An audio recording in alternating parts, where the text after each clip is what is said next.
Hae-won is not messing around. One day, she shoves Lee-sa to the ground. The kid gets up, understandably ticked off. Then, Hae-won just whacks Lee-sa in the arm. Hard. With a book. Luckily, another student was nearby and caught the whole thing on their phone. This Hae-won lady, the kids are calling her crazy teacher, after this incident. So, Lee-sa comes from a pretty well-off family. Her dad's super successful, her mom's an artist, and her grandmother is on the school's board of trustees. So of course, Lee-sa's mom finds out about all this, and she is livid. She heads straight to the school, but even the principal and Lee-sa's regular teacher are clueless about what's happened. Hui-ju loses it. She's like, no matter what, you don't hit kids. She wants to confront Hae-won right then and there, but the grandmother, the board member, stops her. The grandmother is worried about the school's reputation, and you can tell she's not the biggest fan of her daughter-in-law. She's even asking, why does this always happen when my son isn't around? She basically tells Hui-ju to stay out of it and just go talk to Lee-sa. Hui-ju finds her daughter, Lee-sa, who is bruised and messed up, and she finds out Lee-sa's eardrum is damaged. Hui-ju's blood is boiling. She asks her daughter, why did this teacher hit you? But Lee-sa won't say a word. That night, Hui-ju is beyond furious. She can't sleep. She calls her husband and tells him that Lee-sa is totally traumatized, like she's been scared half to death all day. The next morning, she's still not over it. She goes back to the school and finds Hae-won waiting for her in the mediation room. Hui-ju walks in, but Hae-won doesn't even stand up. And when Hui-ju demands an apology, Hae-won gives this half-hearted, totally insincere response. Hui-ju is trying to stay calm, and she asks Hae-won why she would ever lay a hand on a student. Hae-won is arrogant, like she thinks she's done nothing wrong. That's it. Hui-ju snaps. She grabs a test paper and throws it right in Hae-won's face. Hae-won just smirks, like she's enjoying this. Hui-ju is beyond control now. She grabs a book and smacks Hae-won over the head with it. Hae-won falls to the ground, doesn't say a word, quietly picks up her blue jacket, and walks out. As Hui-ju watches her go, she realizes she's seen that blue jacket somewhere before. The principal then comes in and tells her the mediation room has security cameras, so everything was recorded. Hui-ju doesn't care. She obtains Hae-won's file from the principal to verify her identity, ensuring she is not who Hui-ju thinks she is.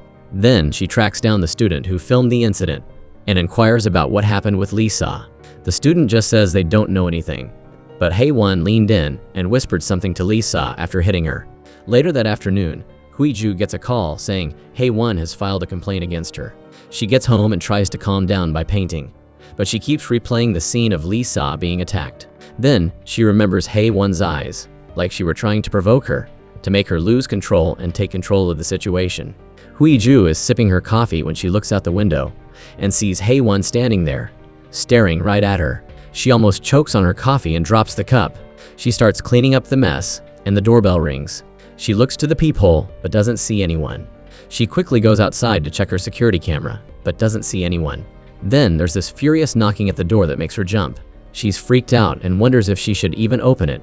She thinks since it's daytime, she'll peek through the peephole. She slowly opens the door, and there's Hae-won, kneeling on the ground. Hui-ju steps out and says, "Before I call security, you need to leave." Hae-won slowly looks up and says, You don't remember me, do you?" Something clicks in Hui-ju's head, like she's remembering something. Because her daughter is home, she yanks Hae-won through the back door and into the painting studio. Hui-ju's sister-in-law walks in, ready to head out. She sees everything. So Hae-won immediately drops to her knees and starts apologizing. She's acting all emotional, like she's found a long-lost relative. She says that if she had known earlier who Hui-ju was, she never would have hurt her daughter or filed a complaint against her. Then, Hae-won starts pouring out her life story. She says that because life was so tough, she had to give up her dream of being an artist and become an art teacher instead. She even acts surprised that Hui-ju is now a famous artist. Get this! Turns out they do know each other.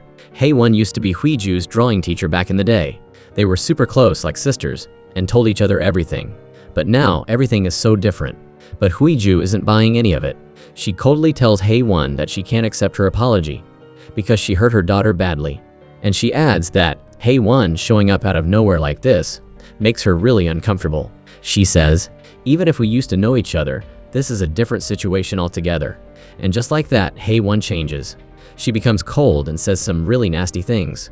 Hui-ju doesn't want to hear any more of it, so she pushes her out the back door. Then she calls security and tells them she never wants to see that woman in the blue jacket again. But here's the creepy part.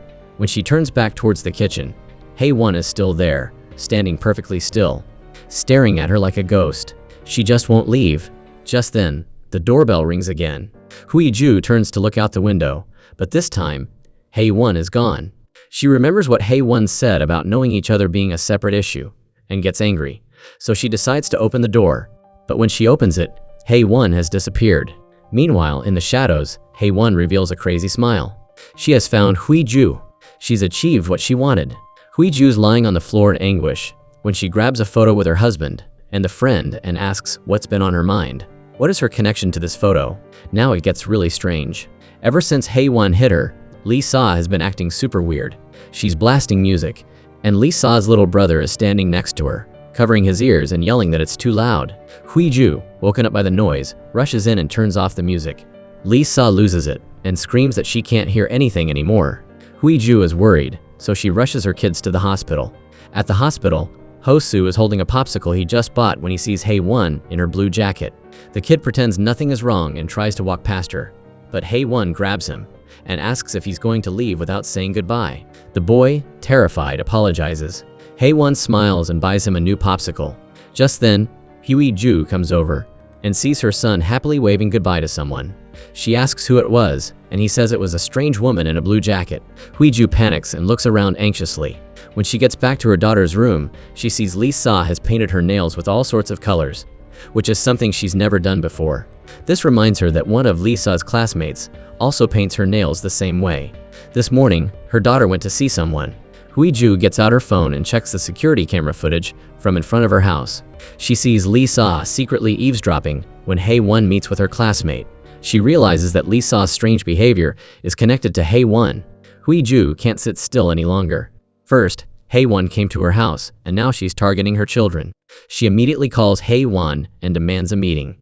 But Hae-won says she's having a meal with someone else and tells Hui-ju to come there directly. Hui-ju has no idea that the person sitting across from Hae-won is her brother. When Hui-ju sees her brother with Hae-won in the distance, she nearly goes insane. Hui-ju goes to Hae-won and gets straight to the point. She tells Hae-won that Lee-sa is having serious emotional problems and demands to know what she whispered in her daughter's ear that day. But Hae-won won't give her a straight answer. She just says it's a private matter between her and her daughter. Hui-ju is frustrated and can't argue. Then Hui-ju confronts her brother and tells him off, saying that Hae-won hurt Lee-sa and demands that he stay away from her. But here's the kicker. While all this is happening, Hui-ju's husband is in a hospital in Iceland, secretly taking care of a mysterious woman. This woman is always wearing a blue jacket, the same jacket she's been wearing for years and refuses to take off. It seems like this jacket has a deep meaning for her. Hae-won continues to do whatever she wants, and no one knows what she's really after. Hui-ju finds out that Hae-won intentionally came to her daughter's school as a substitute teacher. Hae-won used to be a full-time teacher at another school, but suddenly, she switched schools. Hui-ju feels now there is no doubt that Hae-won is trying to mess with her. At the same time, Hui-ju's husband gets a phone call. The mysterious person in the hospital in Iceland has been discharged. According to the records, Hae-won checked her out, legally. The husband feels like the name Hae-won sounds familiar, like he's heard it somewhere before. He is very worried because this person is important to him, and he is willing to accept management. As Hui-ju drives back to her apartment complex, she sees Hae-won waiting outside. As soon as they meet, Hae-won hugs her and apologizes for hurting her daughter. Hui-ju, furious, pushes her away and demands to know what she's doing there and what she wants from her family. Hae-won slowly lowers her head, but when she looks up, she's no longer being humble. She coldly says, "What's wrong, sister? Why do you think I'm like that?" They both stare at each other, lost in old memories. We flash back to a time when Hae-won was getting married, and her mom went with her to pick out a wedding dress. When Hae-won saw the price tag, she signaled to her mom to leave, but Hui-ju said it was no problem. She would buy it for Hae-won. However, Hae-won pulled her out anyway, and they ended up choosing a cheaper dress. On the way home, Hui-ju said that since it was just a backup wedding dress, she should choose a better one. But Hae-won was happy with what they got. When the traffic light turned red, Hui-ju pulled out a blue fleece jacket and gave it to Hae-won. Hae-won loved it. She hugged it tightly, overjoyed, feeling like Hui-ju was the best sister ever. When Hae-won was taking her wedding photos, the groom didn't seem very happy. Hui-ju helped her with her wedding dress, but the groom only paid attention to Hui-ju, never taking his eyes off her. Hae-won invited Hui-ju to take a photo with them, but Hui-ju refused because she didn't want to be in the picture. However, the groom automatically walked down and pulled Hui-ju in front of the camera. Before the photo was taken, Hae-won ran down and put on the blue jacket that her mom had given her. The staff told her to take it off because it was hot inside, but she said that it was a gift from her sister and that she had to wear it for the picture. Hui-ju stood very far away, but the photographer told her to come closer. At this time, the groom pulled Hui-ju's hand. This friend is so heartless. Her best friend is about to get married, but she gives her a green jacket. And while her best friend is taking wedding photos, she and the groom are in the dressing room together. Hui-ju, and she's a housewife. In front of her mother-in-law, she has no status at all. When the whole family sits down for dinner, she can only serve rice for everyone like a servant, and has to endure her mother-in-law's demands. Her husband, Hyeon Song, doesn't dare to resist his powerful mother either, and he can't say a word. Her daughter, Lisa, was sent to England to study abroad when she was young. Every time they had a video call, she felt very sad. Then she went to visit her daughter in England. So after a few days of being with her kids, Lisa has to go back to school. Bored, she starts drawing. And that's when Hui-ju is reminded that she met Hae-won when Hae-won was still a bright and gentle girl. She didn't call her Hae-won back then. Her name was Ha-na. Hannah was a very talented drawing student, and two people from the same hometown who love painting became best friends. Then, after coming back to their country, Hui-ju and Ha-na saw each other in class again. They were learning German. Hui-ju wanted to show off to her in-laws because they don't understand German at all, but Ha-na is learning German because she wants to study in Germany. This time, when they meet again, their relationship blossoms even further. Hui-ju even rented a private house and invited Ha-na to be her drawing teacher. Everything seemed perfect until a man showed up and ruined everything. One day, Ha-na had to go back to her hometown because her grandfather was injured, and she asked her boyfriend, Woo-jae, to teach drawing in her place. Woo-jae was a talented sculptor. From the first time she met him, this cold man gave Hui-ju a very different feeling. Though he looked cold on the outside, he wasn't as calm as he seemed. While Hui-ju was painting, Woo-jae was drawing her, and very soon, they both fell in love.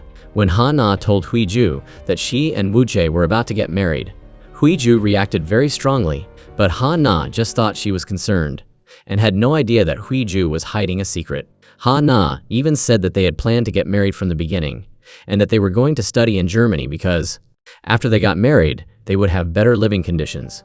But Ha-na didn't know that marriage was just her wish.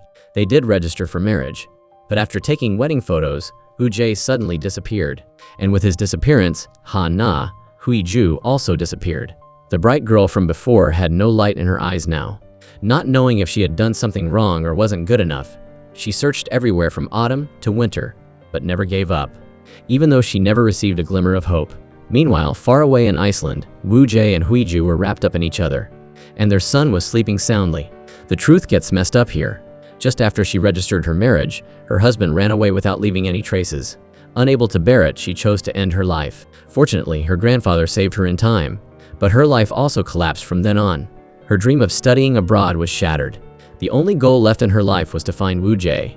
Where did she go wrong? Why did he treat her like this? But she didn't know that this search would last for 5 years. In another place, Hui-ju used studying abroad as an excuse to hide her husband, and took Woo-jae to settle in Iceland. From the initial sweet days, their life gradually returned to worrying about life. Woo-jae was a talented sculptor, but now he had nothing left but an anonymous person in a foreign country.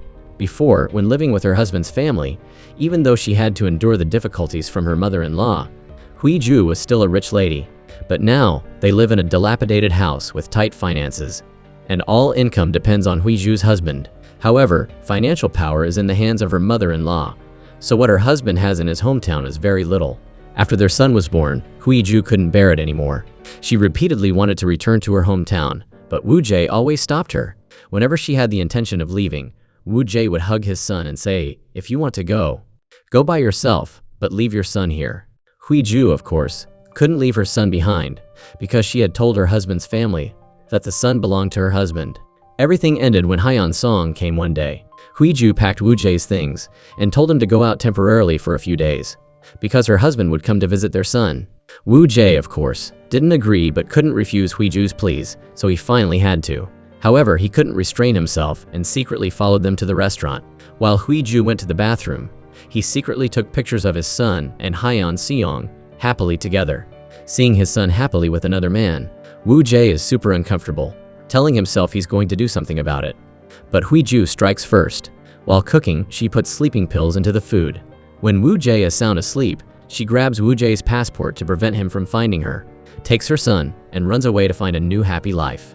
When Wu Jie wakes up, the house is empty. Hui Ju is gone.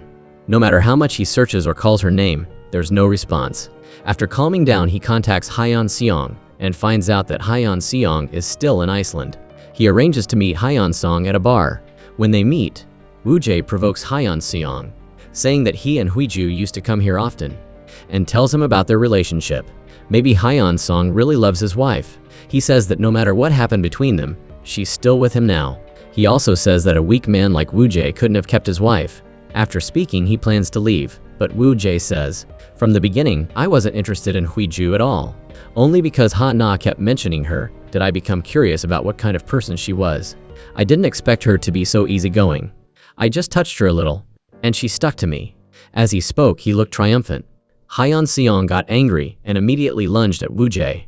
But Wu Jie wasn't ashamed at all. He even said to Hyeon Seong, "Since you're here, pay the bill and then leave. I've been living well thanks to the money you sent me." After speaking, Wu Jie left, leaving Hyeon Seong full of anger. When Hyeon Seong was driving out, he happened to see Wu Jie walking on a deserted road. Thinking about the provocations from before, Hyeon Seong suddenly turned his car around and stepped hard on the gas. After a moment of panic, he brought Wu Jie to the hospital, and Wu Jie was hospitalized for 5 years until Ha Na found him and brought him back home. Meanwhile, Hui Ju became the happiest woman. She returned with her son, had a certain position in her husband's family, and settled down in a drawing studio. With the help of her husband, she became a famous painter. Throughout that time, she didn't feel guilty about Ha Na at all, and she didn't have a bit of affection for Wu Jie. She returned to the side of her rich husband and was secure in her life. She thought she had hidden her past perfectly, and that no one knew about what had happened. Hyeon Seong also acted as if nothing had ever happened, and their family lived happily. Everything started going wrong when her daughter, Lee Sa, was hit at school. This woman is too cunning. Initially, she was just a housewife, but after returning with her son, she reached the peak of her life. Over the past 4 years, she has become a famous painter. However, even with such success, she still had to humble herself before her mother-in-law. Recently, she has been very upset because her daughter, Lee Sa, was hit at school. And what surprised her was that the person who hit her daughter was Ha Na, her best friend, whom she had abandoned. Since then, Ha Na has frequently appeared unexpectedly in her life, but she doesn't know how Ha Na has lived over the years. She gave up everything and frantically searched for her husband. 4 years ago, her husband suddenly called her. At that time, she learned that the husband she had loved for so long, along with the person she trusted the most, had betrayed her. But after that call, her husband disappeared again. Because at that time, Wu Jie was in critical condition in the hospital. Ha Na only knew that he was in Iceland, but didn't know exactly where. And at that time, she had nothing in her hands. She lived and earned money to search for her husband. Recently, she finally found her husband in a hospital in Iceland and decided to bring him back home for treatment. Not long after, she found her old friend, Hui Ju. When they met again, Hui Ju had an arrogant attitude, criticizing her for the harm she had caused to Lee Sa, but not a word of apology for the pain she had caused over the past 5 years. Hui Ju didn't mention it once. When Ha Na came to the house to apologize, Hui Ju thought that this pitiful woman was just approaching her for some purpose. She didn't even think about apologizing. It's all because she came looking for Ha Na on her own that these events are all happening.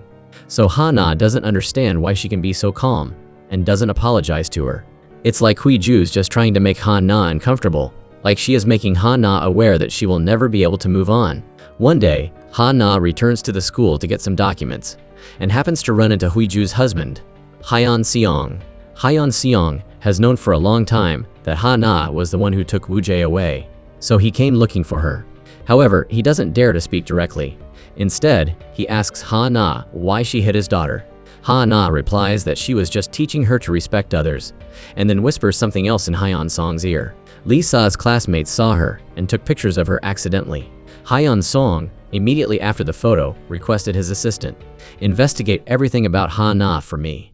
At the same time, Hui Ju discovers that next to her art exhibition, there's another art exhibition. She walks over and sees a painting. Immediately, she's captivated by the painting, feeling like it reflects her. At this moment, Ha Na is standing in the distance, silently looking at her. When Hui Ju turns around, She's stunned and can't believe that Wu Jie has appeared in front of her, and he's still as handsome as ever. Immediately afterwards, a feeling of fear washes over her, because she was the one who caused him to lose his memory and took his passport to run away. It turns out that the art exhibition next door is Wu Jie's. Huiju pretends not to recognize him, while Wu Jie really has amnesia from the car accident. In the evening, Ha Na comes to find Huiju again. She says that it was because of Huiju that Ha Na has become unapproachable and cold over the years, and that Huiju has ruined her life. She intends to say more, but Huiju doesn't want to hear it anymore. Huiju interrupts and says, "Let's not meet again," and turns to leave. Ha Na, looking at her departing back, says, "You should listen to me." Afterwards, Huiju returns home, lost in thought. Ha Na meets her husband. They question each other directly. Hyeonshong asks Ha Na, "Where is J1?" It seems like Ha Na knows everything. She continues to ask Hyeonseong. She knows everything too, right? But without waiting for Hyeonseong to answer, she answers herself. "That's right. How could she be with you if she didn't know?" Then, Ha Na looks at Hyeonsong incomprehensibly and says, "But you know everything, so how can you endure it? Are you too confident, or are you misunderstanding something?" Hyeonseong is so angry that he wants to hit someone, but Ha Na calmly says, "Two victims hurting each other doesn't seem interesting at all." They continue to drink and talk. The next day, Huiju meets Wu Jie in her hospital. After checking his medical records, she meets him again and decides to take him home.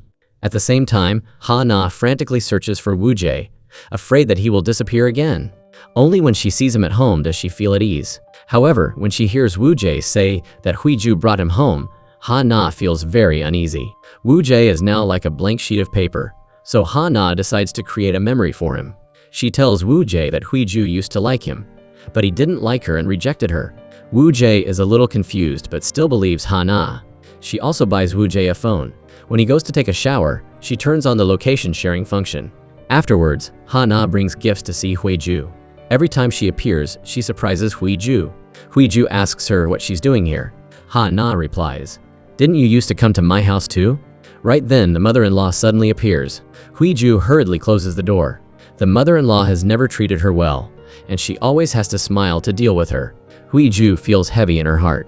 She opens the gift and immediately throws it in the trash. However, what makes her even more annoyed is that Ha Na brings Wu Jie to attend her art exhibition. When their eyes meet, everything becomes tense. 1 second she was hugging her husband happily, but immediately afterwards she couldn't remain calm because her best friend brought her lover. Ha Na is really always present everywhere. Every time she appears, it surprises Huiju. When she hears the word "sister" from Ha Na, Huiju is so scared that she breaks out in a cold sweat. Ha Na brought Wu Jie to congratulate her on her exhibit. Luckily, Huiju is a good actress, and it's always been her strength. Over the years, she's gotten used to living in this fake world. However, Hyeonsong is uncomfortable. He can't take his eyes off Wu Jie. His eyes cannot hide the surprise, even if Hannah's greeting can't interrupt his thoughts. Wu Jie is the person he hates to the bone, the love rival who made him be cuckolded, and is also the person who has made him use money to treat his illness for 4 years. Wu Jie reaches out his hand to shake hands, but Hyeonseong doesn't have any reaction. This moment is really awkward. Huiju, feeling like she can't stand it anymore, speaks up to remind him. Finally, Hyeonseong opens his mouth, and Wu Jie said he has amnesia and doesn't know familiar or not, and told to treat him as a familiar man. Hyeonseong reaches out his hand. When she looks at both of them start to shake hands, Huiju is happy to smile. Wu Jie is staring at the art. Meanwhile, Haewon is silent, leaving.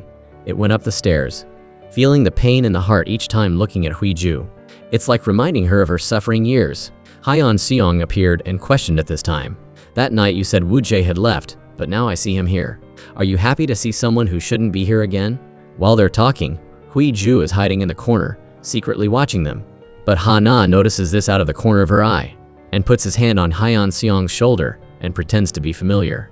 With this action, Hyeonsong is a bit surprised. Huiju, not being able to take it anymore, walks out and asks what they're doing. Hyeonsong replies that they were just talking about her husband. Then they both awkwardly leave.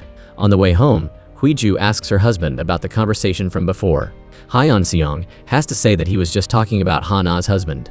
Huiju asked what there was to talk about. Such an uninvited person is so shameless. Why do you have to talk to that kind of person? Hyeonseong says he was just curious. But when she hears that her husband is curious about Wu Jie, Huiju immediately changes her attitude. looking uncomfortable and stepping hard on the gas. That night, Hyeon Seong opens Woo Jae's medical record and sees that it clearly states that he is suspected of having a heart tumor. This is completely different from the car accident and amnesia that Woo Jae said before. He starts to wonder what the truth is and what a lie is. Hyeon Seong is full of suspicion, wondering if Woo Jae is pretending. Before he can investigate further, he's called to see his mother. It turns out that the video of Ha Na and her husband having an intimate suspected has been transferred to her mother. Hyeon Seong's mother starts, "Why are you so blindsided by a woman like her? Isn't she the woman who hit Lisa? Why are you looking at each other like that?" Hyeon Seong explains that he was framed by a petty person and that there was really nothing with her, but his mother doesn't want to interfere in his private affairs. Instead, she asks him about Hui Ju's art exhibition. Hyeon Seong says that everything went very smoothly, but his mother tells him to be careful of Hui Ju. Hyeon Seong objects, asking his mother not to worry too much, but his mother flies into a rage. Hyeon Seong doesn't visit Lisa for a long time, and it's not his place for her to call him son. His mother took care of Lisa for the last 3 years, and Hui Ju went to Iceland to study. The relationship between Hui Ju and everyone is now known, but her nightmare has only just begun, and she realizes that whatever she does, Ha Na looks like a ghost that haunts her. A big lake wide apart. Ha Na has already arrived first, but Hui Ju stops her and asks, "Why are you following me?" Ha Na replies by not answering the question directly by saying, "I have a dream that you come to visit your daughter, and it turns out you are in Iceland." Hui Ju said, "Who are you, and why do you have to know my stuff that are not involved in you? But my husband and you were also in Iceland at that time." Hui Ju said she has to learn stuff and take care of her children, so she couldn't see Woo Jae. Ha Na, smiling faintly, replies, "I only said he was in Iceland. I didn't say you met." Hui Ju, unable to control herself, says angrily, "I see you can't stand me living well. If you didn't live well, how could you face what I went through?" Hui Ju throws her head up, not bothering to respond, and says sarcastically, "I tried to stop you from marrying him back then. You said you would be happy. So why aren't you happy now? Who can you blame? It's just that you were too stupid and brought it on yourself. No one stole anything from you. You are so stupid that I feel sorry for you." Ha Na, becoming increasingly upset, says, "You stole someone else's husband, then you mock me, and then you say I deserve it." She grabs Hui Ju's hand and tries to get things straight, but Hui Ju pushes her into the lake. However, Ha Na stubbornly holds onto Hui Ju's hand, pulling her into the water together. When Ha Na swims to shore, she turns back and says, "You are so shameless. You were shameless before, and now you're even worse." Hui Ju goes to her second aunt's house to change clothes. The aunt the second lives on a single farm, is the one being lived, and Hui Jun had shared her story with her most. And Aunt the second also said that Ha Na is not someone easy to deal with. "Aunt the second, you took her husband, and now she is here already and is going to get you for everything."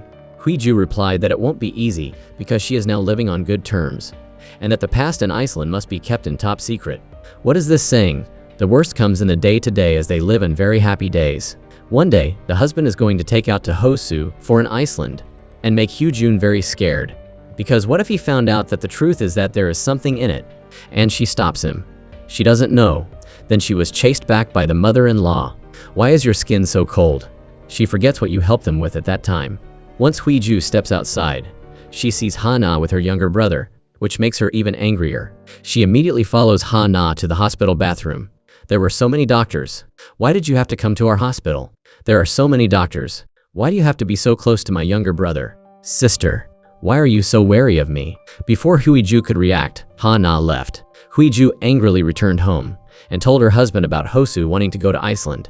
She took the opportunity to ask about his investment in Iceland. Hyeon Seong replied, "It's not that I didn't tell you, but every time I mentioned Iceland, you avoided me, saying it was hard there. That time, you and Lisa came to find me. I was so busy that I didn't pay attention.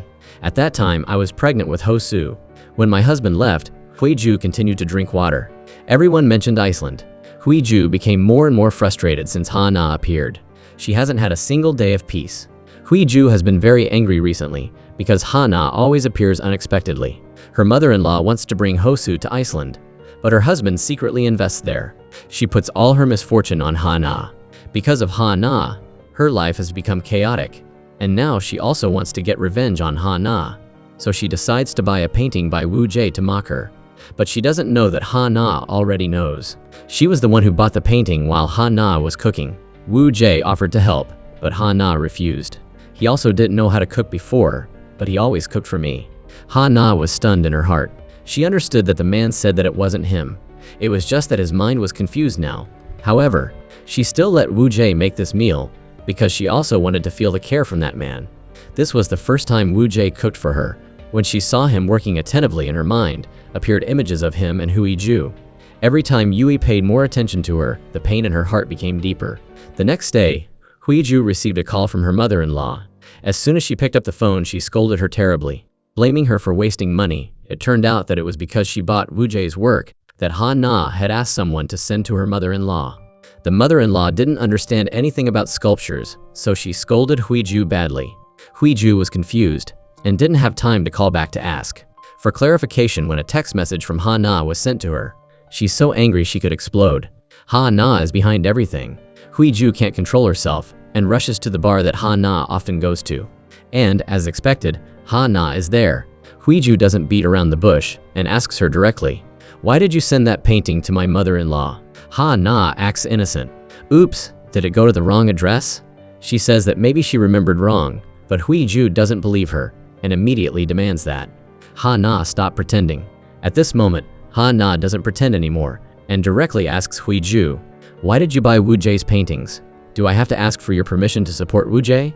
Then, Hui Ju warns Ha Na not to get close to her family and not to meet her husband privately again, or else she won't be polite.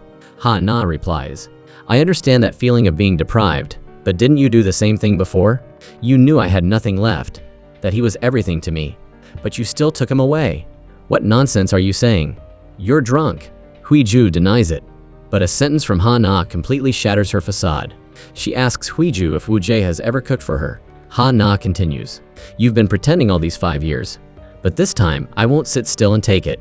Being exposed in front of her, Hui Ju gets angry and immediately grabs the glass of wine on the table and pours it on Ha Na's face. Then she storms off. In reality, throughout this time, Hui Ju has been trying to hide a secret and always appears arrogant. But in front of Ha Na, she's no different from a clown. That day, Hui Ju's family went out with her son to play sports and happened to meet Wu Jie. Hoshu seemed to like this tall man. Wu Jie also seemed to like the boy. The two chatted happily, but Hui Ju immediately pulled Hosu back, not allowing that man to have any contact with her son. That was the final line she couldn't cross. She angrily questions Wu Jie, "What are you doing? What do you want even now?" Wu Jie feels confused and asks Hui Ju, "Why are you so afraid of me? Did something happen between us?" Hui Ju's husband sees all of this from afar. He doesn't know whether he should step forward and confront Wu Jie or remain patient. 4 years ago, he didn't get rid of Wu Jie, and now he's back to harass them. Seeing Hui Ju cornered, Hyeon Song finally steps out. As soon as Hui Ju hears her husband's voice, she immediately erases the worried look on her face and breaks into a bright smile. Wu Jie says that he just came to watch the baseball game and didn't expect to meet them here. Hyeon Song changes his style for some reason today. He invites Wu Jie to come home in his car. The car door is already open. Wu Jie feels embarrassed and can't refuse again, so he obediently gets into the car. As they're preparing to leave, Ha Na suddenly appears, blocking the front of the car. Hui Ju sees the angry look on Ha Na's face and senses that something is wrong. She hurriedly tells her husband to drive around her, but Ha Na doesn't give up easily. She goes straight to knock on the car window and demands that Hui Ju get out of the car. Hui Ju can't believe her eyes. She thinks about what Ha Na will do next. As soon as she gets out of the car, she gets a glass of fruit juice thrown right at her head by Ha Na. Hyeon Seong intends to step out to help, but Hui Ju stops him. At that moment, Wu Jie runs over. Without even looking at Ha Na, he only cares about assisting Hui Ju to wipe the dirt off of her. This scene makes Ha Na even angrier. She gets so furious that she throws the glass on the ground. Hui Ju smiles wickedly, moves closer and says, "What are you so afraid of that you have to do this?" This sentence hits right at Ha Na's deepest fear. She gets so angry that she wants to act out, but Wu Jie holds her back and doesn't allow her to do so. After Hui Ju and her husband leave, Wu Jie releases Ha Na. Ha Na feels a mixture of love and hate for the man who always hurts her. Even though she's angry, she still can't let go. She's afraid that she will sink even deeper into this relationship. But she's also afraid that when Wu Jie regains his memory, he will abandon her again.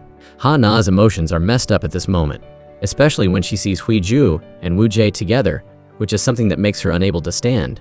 Hui Ju is going through intense emotional turmoil. She keeps thinking about Wu Jie's caring expression towards her.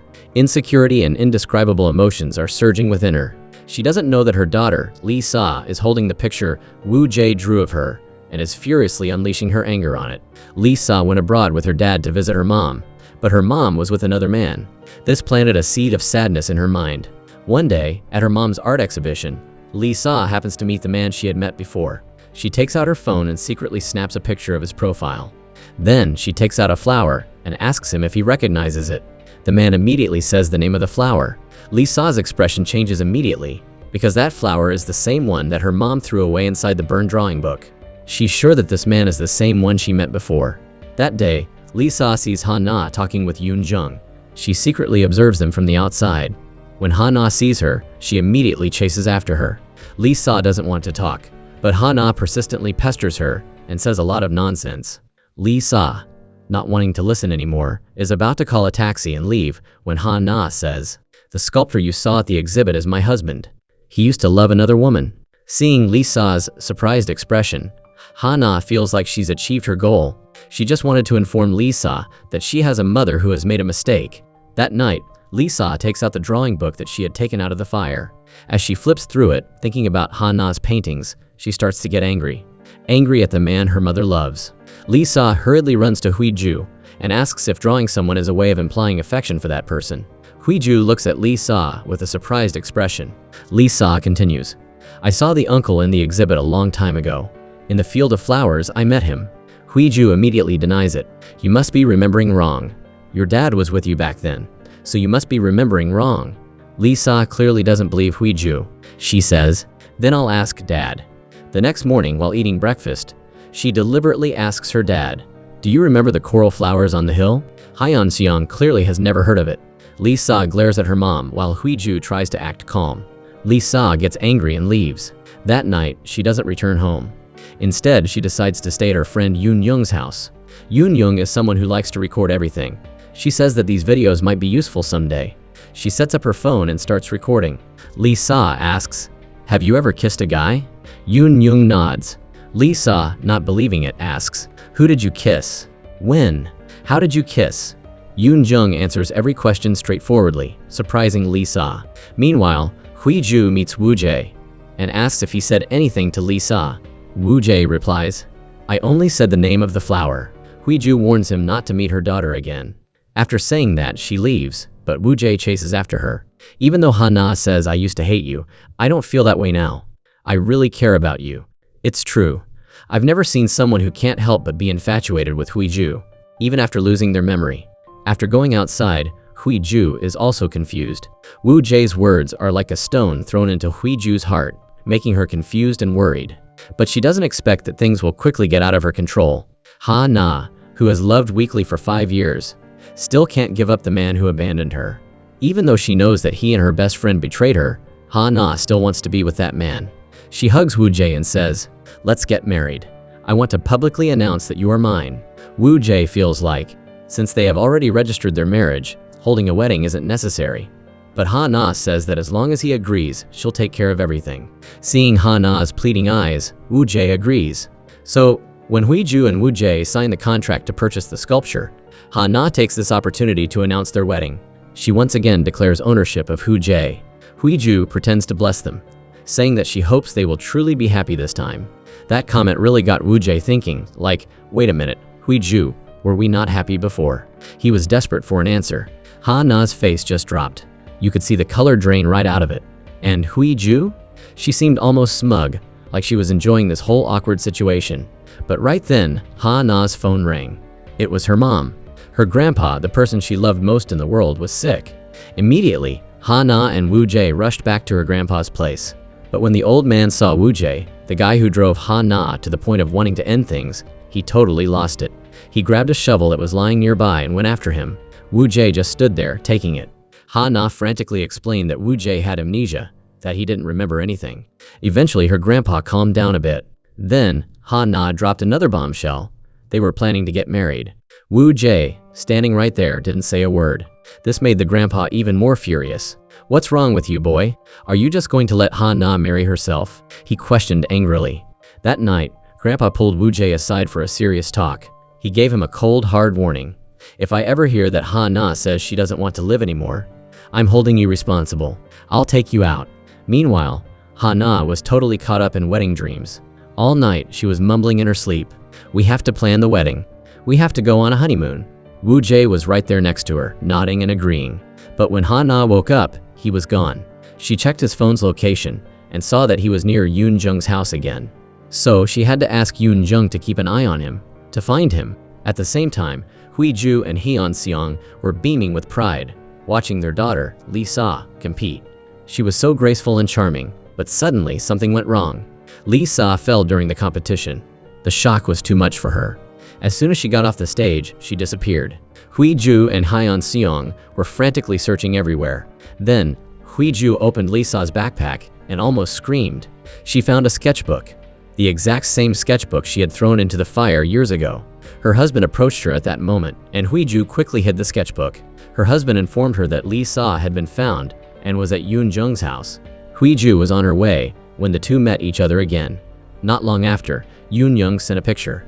In it were Wu Jie and Hui Ju together. Ha-na's face changed instantly. Her grandpa knew that this man was upsetting her again.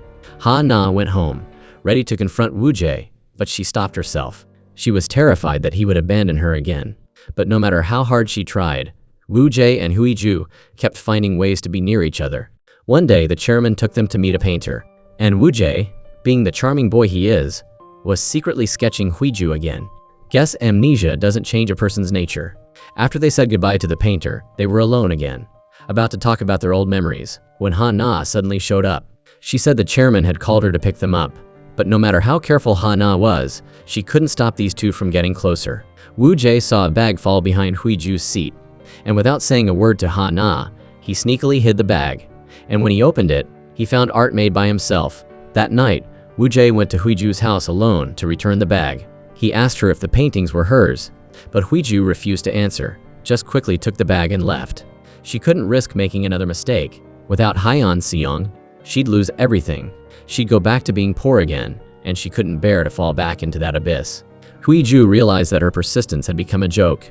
Recently, Hyeon Seong went to Yoon Jung's father to discuss demolishing the Bida room at her house. But not only did he fail to reach an agreement, he was injured.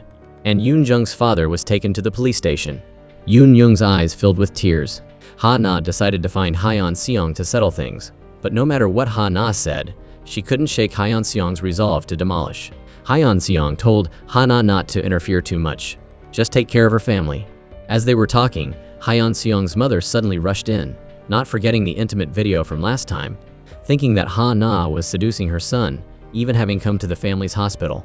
Ha-na turned to leave, but Hyeon Seong's mother chased her and dragged her back. Ha-na had to endure while she spoke. Hyeon Seong's mom was always putting on airs. Even her daughter-in-law, Hui Ju, had to bow down and listen to her every word. So, seeing Ha-na act all high and mighty clearly rubbed her the wrong way. She got right in Ha-na's face, saying something like, "That's really not the thing for you to do." Ha-na just gave her a cold smile. "You should be telling that to your daughter-in-law, not me," she shot back. That was it. Hyeon Seong's mom lost it. She started yelling at Ha-na, calling her shameless, and even got physical, poking and shoving her. Ha-na had finally had enough, and was about to give her a piece of her mind. But Hyeon Seong pushed her away. And then, unbelievably, Hui Ju, without even knowing what was going on, straight up slapped Ha-na across the face. No one was on Ha-na's side. Furious, she threw her bag at Hui Ju. Just then, Wu Jie finally showed up. Ha-na was hoping he'd have her back, but wouldn't you know it, the guy didn't defend her at all. Instead, he bowed his head and apologized to his mother-in-law and Hui Ju. Ha-na snapped. She started grilling Wu Jie. "Why are you apologizing?" She wanted to lash out, but Wu Jie grabbed her tightly. This guy never stood up for her, always acting like everything was her fault. Even the bar owner noticed she was hurting, but Wu Jie was completely oblivious. Later that day, Ha-na and her mom were picking out a wedding dress, and wouldn't you know it, they ran into Hui Ju. Ha-na saw this as an opportunity and gave Hui Ju a wedding invitation. Hui Ju was surprised. "I slapped you, and you still want me to celebrate with you?" Ha-na replied, "I want to be like you." To throw away all feelings of guilt and shame, and live shamelessly and comfortably, Ha-na's wedding day arrived. Seeing his granddaughter finally finding happiness brought tears to her grandfather's eyes. The wedding was about to start, but Wu Jie hadn't finished writing his vows. How could he promise anything to a woman he didn't love? Feeling lost, he saw Huiju. Huiju looked sad, thinking that the groom was about to marry someone who wasn't her. She was jealous and craved for a love that was hers. Downstairs, Ha Na saw her and smiled triumphantly. Wu Jie saw Huiju from afar, looking lost and confused. For some reason, he was overcome by an urge and hurried over, pulling Huiju into a stairwell. Why are we hiding? We didn't do anything wrong. The wedding was underway, but the bride and guests were waiting for the groom. Instead, he dragged the bride's best friend into a stairwell. Everyone probably thought he was running away again, but not long after, Wu Jie walked out of the stairwell looking dazed. Ha Na happily held out her hand to him and expressed her vows. But when it was Wu Jie's turn, he opened his vows, and there was nothing written there. Desperate, he tried to babble something, but all he could think about was kissing Huiju in the stairwell. All the guests were invited to the bar. While drinking, Ha Na's mom warned Wu Jie that a person who makes a mistake once will make it again. I'll always be watching you. It was Ha Na's wedding day, but Wu Jie felt like an outsider. He didn't show any joy throughout the event. His mind was still stuck on what happened in the stairwell. Wu Jie left the bar alone and called Huiju, but her phone was off. Xian Yu came out and told him, "This isn't right. Get back in there." Wu Jie replied, "I don't like these kinds of events." He even blamed Ha Na for forcing him to have the wedding. His words were so unfeeling. Running away at a time like this was just pathetic. Ha Na's grandpa, seeing his granddaughter finally happy, was content. But his hand was shaking uncontrollably. Ha Na told him to stay the night, but he insisted on going home. Ha Na's mom had had a little too much to drink, so her grandpa told her to take care of her. When he was about to leave, he ran into Wu Jie. This time, he didn't yell. Instead, he took Wu Jie's hand and begged him not to hurt Ha Na. After the stairwell incident, Huiju was a mess. She was speeding and got pulled over. Her friend had to come and pick her up. Huiju told her friend about what happened in the stairwell. Her friend couldn't believe what she was hearing. Huiju thought her husband might have known everything for a while, but her friend didn't think it was possible that a man would accept such a thing, unless he was crazy. She also said that if it were really true, she should deny it, never admit it. Huiju just froze, realizing that this kind of thing could lead to disaster. She'd always suspected that Ha Na and her husband had some kind of secret. When she got home, Huiju asked Hyeon Song if he had gone to Ha Na's wedding yesterday. Hyeon Song quickly denied it, but his eyes betrayed his true feelings. They both knew it, but neither of them wanted to bring it up. People tend to forgive their own mistakes, but they can't forgive the mistakes of others. Xian Yu asked Huiju about it too. Huiju nervously asked why, and her younger brother replied that he'd seen Li Sa at the wedding and assumed she was there as well. That comment shocked Huiju, but she didn't know that the secret in the stairwell had been discovered by Li Sa. Li Sa couldn't accept that her mom would do something like that. She cried, remembering Ha Na's words. There was a time when she loved someone else. The more Li Sa thought about it, the more it hurt. She started hurting herself with the pen, wanting to tell her dad the truth, but she swallowed it down. Huiju finally couldn't take it anymore. She confronted Ha Na, demanding to know if she and her husband had a secret. Ha Na responded, "If you have the guts, go ask Hyeon Song." Huiju went to the stairwell again, remembering what had happened that day. She felt like she was seeing another version of herself. She couldn't admit what she was feeling, because it was both heaven and hell. She had been standing between heaven and hell for 5 years. But finally, the woman who was betrayed couldn't remain silent any longer. Hyeon Seong had met with Ha Na and told her about Huiju's suspicions. Ha Na knew for sure that Huiju would attend her wedding, and she found it very interesting. Hyeon Seong asked her, why? Ha Na replied that if the groom ran away with another woman, she would be able to play the role of the tragic female lead in front of the crowd and freely shout out her anger. But Ha Na didn't expect that what was stolen wasn't Wu Jie, but her grandpa, and that it couldn't be undone. Ha Na's grandpa felt dizzy and was preparing to go to the hospital for a checkup. He also conveniently brought a large bag of things for his granddaughter. Ha Na told him to wait for her at the train station, but then something urgent came up. She called Wu Jie and asked him to pick up her grandpa. Wu Jie agreed, but just then, he met Huiju and was so captivated that he forgot about Ha Na's grandpa. Ha Na worriedly called him, but he didn't answer. When Ha Na arrived at the train station, her grandpa had already passed out due to Wu Jie's carelessness. Her grandpa had been delayed for 3 hours at the station and missed the golden time for treatment. Ha Na lashed out at Wu Jie, feeling that even if he couldn't make it, he should have at least called her. Ha Na heartbrokenly asked Wu Jie where he was. Wu Jie was silent, and from his averted gaze, Ha Na could guess the truth. "You were with her, weren't you? Are you crazy? How can you treat me like this?" She frantically lashed out at Wu Jie. Wu Jie didn't show any shame, saying, "I am really going crazy. I always see her in my head." Ha Na angrily slapped Wu Jie. "Just got married, and now we have to have a funeral." Ha Na endured the great loss. Huiju also came to pay her respects. At this time, Ha Na was extremely fragile, and her heart was full of anger, ready to explode. A simple apology from Huiju completely triggered her. "I will never forgive you with that superficial apology." From now on, she will constantly appear in front of Huiju. Wherever she is, she will patiently stalk Huiju until she goes down to hell. That night, Ha Na burned all of her grandpa's belongings, along with the blue jacket she had worn for 5 years. After losing her dearest loved one, she had nothing left to hold on to. And from that moment on, she decided to start her revenge. Ha Na asked Wu Jie to come home, but he didn't want to anymore. He was spending all his time in the studio, obsessively sculpting clay. Ha Na asked him why he didn't want to come home, and he shamelessly replied that he didn't want to come back because Ha Na was there. Ha Na scoffed. She said that it was because he was in their house, but he was thinking about someone else, so he felt guilty. Wu Jie was silent, not wanting to make any excuses. Ha Na angrily said, "We're married now." Wu Jie didn't argue, but nodded his head in agreement, which only made Ha Na even more furious. So she pushed over his precious sculpture. Wu Jie asked her what she was doing. Ha Na replied, "Don't worry about things that are broken. If life is broken, you just have to endure it." The next day, Ha Na ran into Huiju again. She deliberately twisted the knife, bringing up Haiyan Xiong and Wu Jie.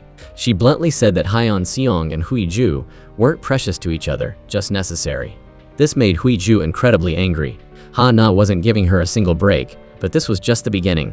Haiyan Xiong's mom was having her son-in-law use his law skills to investigate Wu Jie. I mean, how could these people even be related? Ever since her grandpa passed away, Ha Na's heart had been cold. The obsession with revenge was constantly haunting her. One day, she met Yun Young's dad, but while they were eating, she ran into Hosu, who was eating fried chicken. While the maid left, Ha Na went closer to Hosu.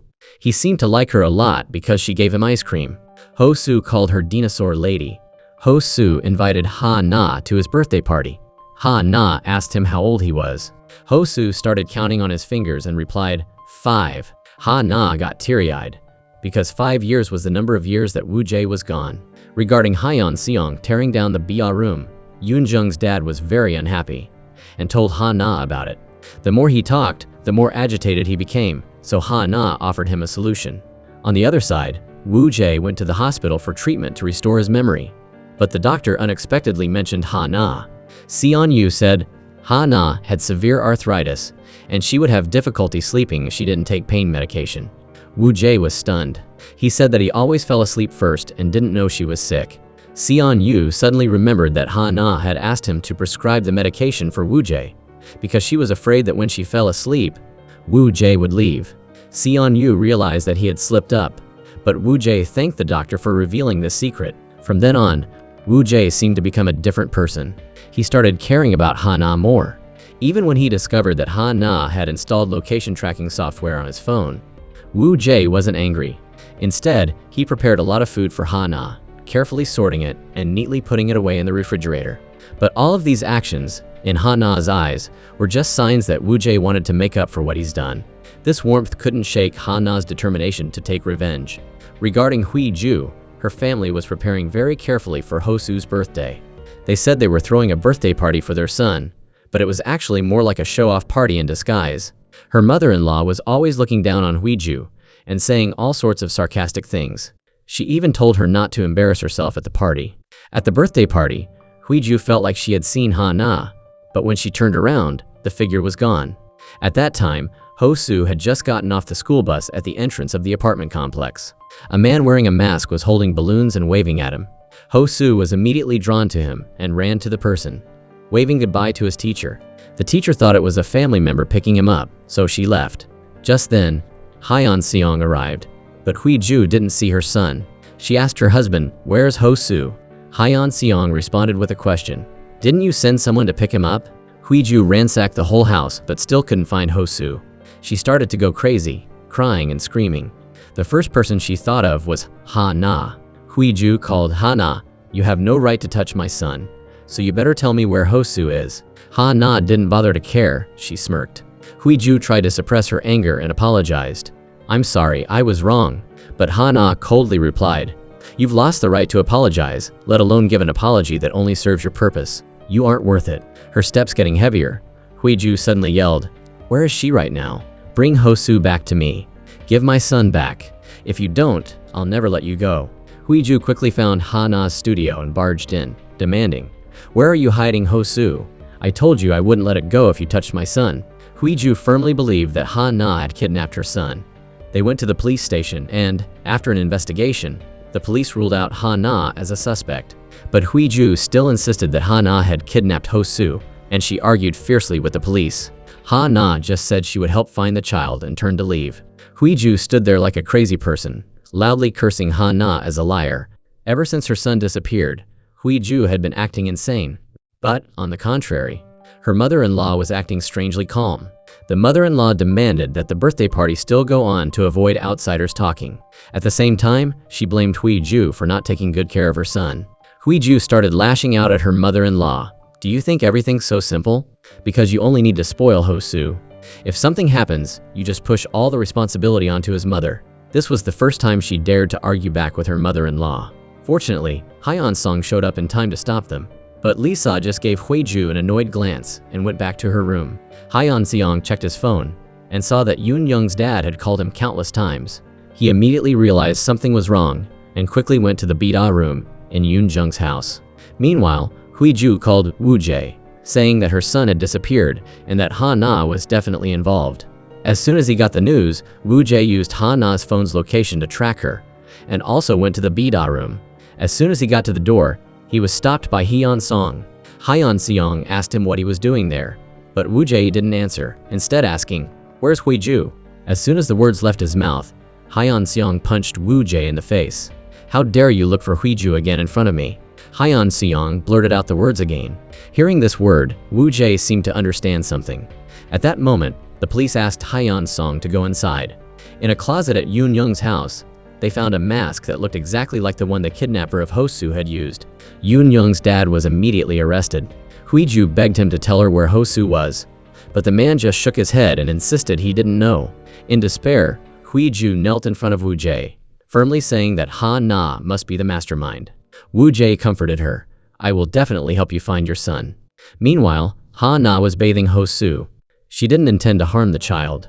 What she wanted was for Huiju to feel the ultimate pain of losing the person she loved most.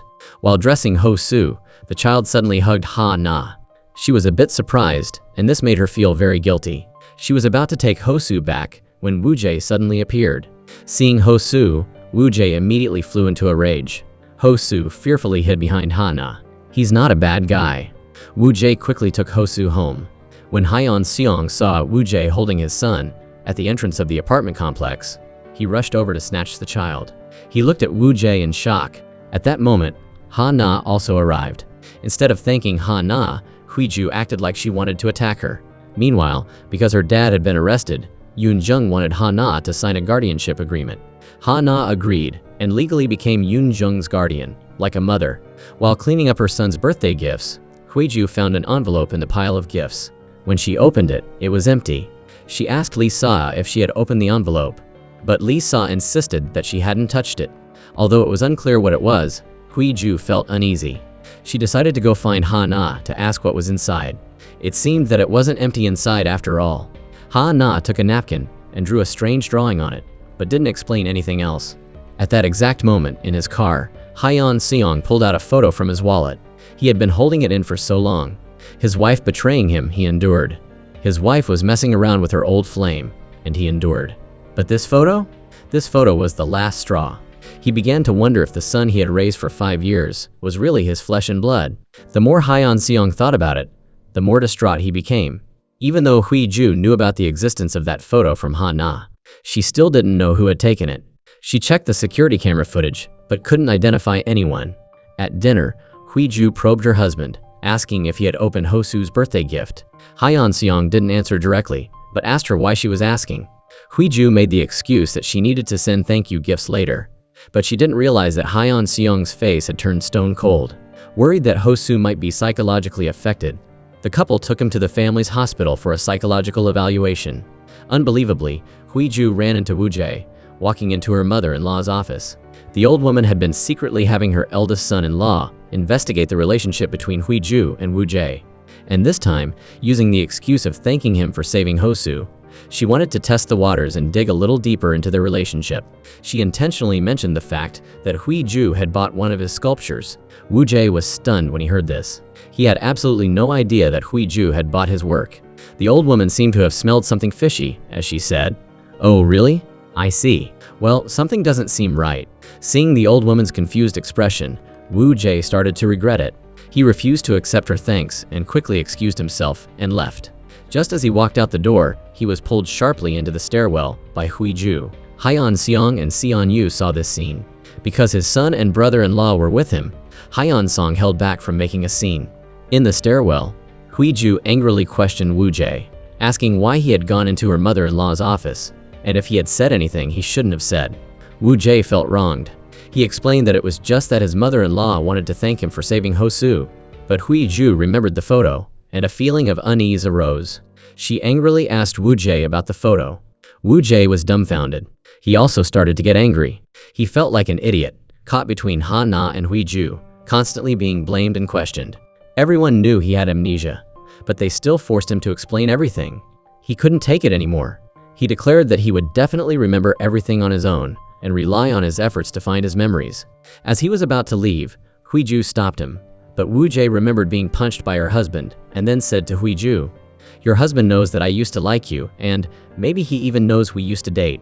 After speaking, Wu Jie left, leaving Huiju standing there in shock. Huiju suddenly realized that her husband had known everything, but had endured it for all this time. If the matter exploded, the consequences would be even more terrible than an atomic bomb. Huiju sat in the car, her mind completely blank. When she saw Haiyan Xiong coming, she told him that she wanted to go home to rest first. Watching Huiju's departing back, Haiyan Song's endurance had reached its limit. In a daze, he seemed to see Huiju and Wu Jie being intimate in front of him. He was so angry that he woke up with a start. Driven by sky-high anger, Haiyan Song went straight to Wu Jie's workshop. Convinced that Huiju was there, he kicked down the door and searched everywhere, but only Ha Na was in the room. Ha Na saw him coming, and was so rushed she didn't have time to put on her shoes. "Are you looking for Senior Wu Jie? Or are you looking for Huiju?" she coldly taunted. She sent Haiyan Xiong a location and said, "Wu Jie is here, but I don't know who he's with. But I think you should confirm it with your own eyes. I wonder if you can still pretend like nothing happened after seeing it." Haiyan Xiong looked at the location displayed on his phone and drove there. It was a familiar bar. He opened the car door to get out, but ultimately didn't have the courage. Instead, he turned the car around and went home. Sitting alone in the car, his mind was in a complete mess. Haiyan Xiong took out the photo and looked at it for a long time, tears streaming down his face. With a look of utter anger, Haiyan Song went into the drawing room. "Where did you go just now? Who did you meet?" Haiyan Xiong questioned Huiju. Huiju still hadn't noticed anything amiss on her husband's face. She casually replied, "I didn't go anywhere." After speaking, she was about to go back to her room, but Haiyan Xiong suddenly grabbed her hand, saying in a low voice, "Say something, even if it's a lie." His angry and icy tone startled Huiju. It was at this moment that she realized her husband was completely different. Haiyan Xiong pulled out the photo and threw it right at Huiju, saying, "If you're going to lie, at least show me some sincerity. You want a fresh start, give me something." Huiju couldn't believe that the secret she had kept for so many years had been exposed, just because of one photo. "Did you go back to him, or what? Tell me something. Anything. Tell me what's true." Haiyan Xiong kept questioning her, but Huiju remained silent. Her mind was racing, trying to figure out how to respond. She slowly picked up the photo from the ground and began her performance. "It doesn't matter if I lie or make excuses now, because I was the one who did it wrong. How could I be so shameless? I was so foolish. I made such a big mistake, it's disgusting." Huiju cried and lamented, acting remorseful. Yes, it was her fault, but she blamed Ha Na. That snake, Ha Na. That person is always next to me causing chaos, creating unrest, getting close to Lisa and Hosu, and has manipulated Haiyan Xiong ever since. It's all her planning, and she always tries to destroy me. Haiyan Xiong asked his wife with red eyes, "Why would she do that?" Huiju was clever. She only emphasized that she had made a mistake in a moment of weakness, but completely avoided explaining the real reason. "I regret it. I regret it every day. If I could fix everything, I would do anything. If you really can't forgive me, I'm willing to leave. Huiju knew her husband's enduring personality very well. With her tears and repentance, she extinguished his anger. Hyeon Seong pulled her closer, snatched the photo from her hand, and burned it right in front of her. Warning: don't ever disappear from my side again. And like that, Huiju won this round. Afterward, Huiju used the compensation money from the demolition of the Bida room to set up an account under Yoon Jung's name and sent all of the money into it. But she didn't know that Hyeon Song had gone to meet Yoon Jung's dad and revealed the truth, that he was being used by Ha Na and wouldn't receive a single cent from the compensation money. From then on, that man began to hate Ha Na. To strengthen the image of a strong marriage, Hyeon Seong organized a dinner party, inviting both Ha Na and Woo Jae to attend. At the table, Hyeon Seong and his wife constantly showed affection for each other, making Ha Na and Woo Jae extremely uncomfortable. While going to the bathroom, Huiju said to Ha Na with a smug expression, "Thank you for helping push everything this far.